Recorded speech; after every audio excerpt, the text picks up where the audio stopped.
நமஸ்காரம். 1000 நாமங்கள் 1000 கதைகள் 269வது திருநாமம் மகேந்திராய நமக. ஸ்ருங்கிபேர முனிவருக்கு 2 மகன்கள். அவ்விருவரையும் கௌதம முனிவரிடம் கல்வி கற்க அனுப்பி வைத்தார் ஸ்ருங்கிபேரர்.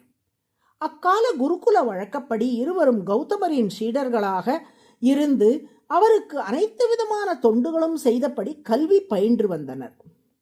இந்நிலையில் ஒரு நாள் கௌதம முனிவரின் பூஜைக்காக 2 சீடர்களும் ஆற்றிலிருந்து குடத்தில் தண்ணீர் எடுத்து வந்தார்கள். ஆனால் அந்த குடத்தை மூடாமல் திறந்தே வைத்துவிட்டு அடுத்த வேலைக்கு இருவரும் சென்று விட்டார்கள்.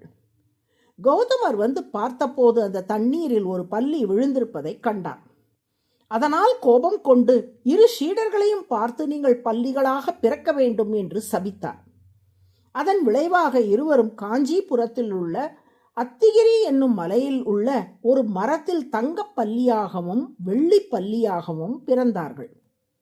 இது ஒரு புறம் இருக்க, இந்திரன் செய்த ஒரு தவறுக்காக அவன் யானையாக பிறக்க வேண்டும் என்று சரஸ்வதி தேவி இந்திரனை சபித்தாள். தனக்கு சாப விமோசனம் அருள வேண்டும் என்று சரஸ்வதியிடம் பிரார்த்தித்தான் இந்திரன். அப்போது இந்திரனிடம் வந்த பிரம்மதேவர், தேவேந்திரா, முன்னொரு சமயம் மகாசாந்தன் என்னும் அந்தணன் ஒரு சாபத்தால் யானையாக பிறந்தான். அவன் காஞ்சிபுரத்தில் உள்ள வரதராஜ பெருமாளை வணங்கி சாப விமோசனம் பெற்றான். அது மட்டுமன்றி அந்த மகாசாந்தனே மலையாக மாறி இன்றளவும் அங்கே வரதராஜ பெருமாளை தாங்கிக் கொண்டிருக்கின்றான். ஹஸ்தி என்றால் யானை, கிரி என்றால் மலை. யானையே மலையாக இருந்து வரதராஜ பெருமாளை தாங்குவதால் அவரது இருப்பிடம் ஹஸ்திகிரி என்று அழைக்கப்படுகிறது. அந்த அத்திகிரி அருளாள பெருமாளை நீ வணங்கி துதித்தால் அவர் இந்த சாபத்திலிருந்து உன்னை காப்பார் என்று கூறினார்.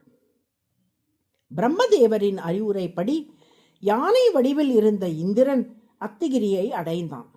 தனது சாபத்தை போக்கி அருளும்படி அந்த அத்தி வரதரிடம் பிரார்த்தித்தான். அப்போது மலையை பிளந்து கொண்டு நரசிம்ம வடிவத்துடன் இந்திரனுக்கு காட்சியளித்து அவனது சாபத்தை போக்கினார் திருமால். யானை வடிவம் மாறி இந்திரன் தனது பழைய உருவத்தை அடைந்தான். அத்திகிரி கருவறைக்கு கீழே தனி சந்நிதியில் எழுந்தருளியிருக்கும் அந்த நரசிம்மரை இன்றும் தரிசிக்கலாம். நரசிம்மரையும் அத்திவரதரையும் வணங்கிவிட்டு தேவலோகம் சென்றான் இந்திரன். அப்போது 2 முனிகுமாரர்கள் இந்திரனை வழிமறித்தார்கள். எங்களது சாபத்தை போக்கியமைக்கு நன்றி என்று அவ்விருவரும் இந்திரனிடம் சொன்னார்கள். நீங்கள் யார்? உங்கள் சாபத்தை நான் எப்போது போக்கினேன் என்று கேட்டான் இந்திரன். அதற்கு அவர்கள், நாங்கள் இருவரும் ஸ்ருங்கிபேர முனிவரின் புதல்வர்கள். கௌதம முனிவரின் சாபத்தால் இந்த அத்திகிரியில் ஒரு மரத்தில் தங்கப் பல்லியாகவும் வெள்ளி பல்லியாகவும் பிறந்தோம். நீங்கள் யானை வடிவில் மலை மீது அவசரமாக ஓடி வந்தீர்களல்லவா? அப்போது நீங்கள் நாங்கள் இருந்த மரத்தை உலுக்கி விட்டீர்கள். அதனால் இருவரும் கீழே விழுந்தோம். அடுத்த நொடியே பல்லி வடிவம் நீங்கி மனித உருவம் பெற்றோம். உங்களால் தான் எங்கள் சாபம் நீங்கியது என்றார்கள். இந்திரனோ, முனிகுமாரர்களே, நான் உங்களுக்கு சாப விமோசனம் தரவில்லை. எனது சாபத்தை போக்கிக் கொள்ளவே அத்திகிரிக்கு வந்தேன். நான் மரத்தை உலுக்கியதால் நீங்கள் இருவரும் இந்த மலையில் விழுந்தீர்கள் அல்லவா? இது அத்திவரத பெருமாளின் மலை. இந்த மலையின் ஸ்பரிசம் உங்கள் மேல் பட்டவுடன் அத்திவரதரின் அருளால் உங்கள் சாபம் நீங்கியது.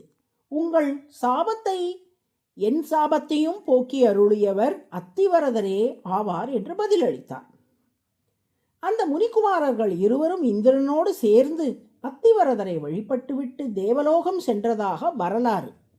இன்றும் காஞ்சிபுரம் பிரகாரத்தில் தங்கப்பல்லியும் வெள்ளிப்பல்லியும் இருப்பதை காணலாம்.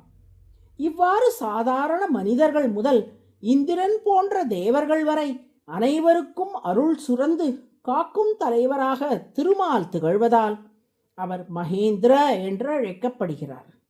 இந்திர என்றால் தலைவன், மகேந்திர என்றால் தலைவர்களுக்கெல்லாம் தலைவர். அதுவே சகஸ்ரநாமத்தின் 269வது திருநாமம். மகேந்திராய நம என்று தினமும் சொல்லி வரும் அன்பர்களுக்கு தலைமை பண்புகள் வளரும்படி திருமால் அருள் புரிவார்.